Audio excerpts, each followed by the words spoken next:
ਕਿਸੇ ਕਿਸੇ ਤੋਂ ਕੱਚ ਚੁਗਾਉਣਾ, ਕਿਸੇ ਤੋਂ ਮੋਤੀ ਦਾਣੇ ਵੇ।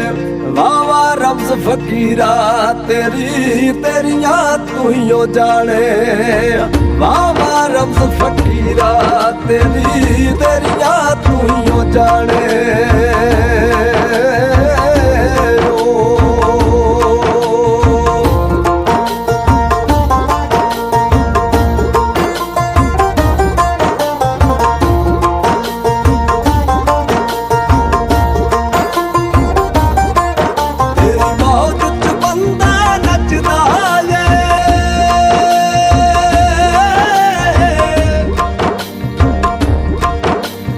ਤੇਰੀ ਥੱਲੇ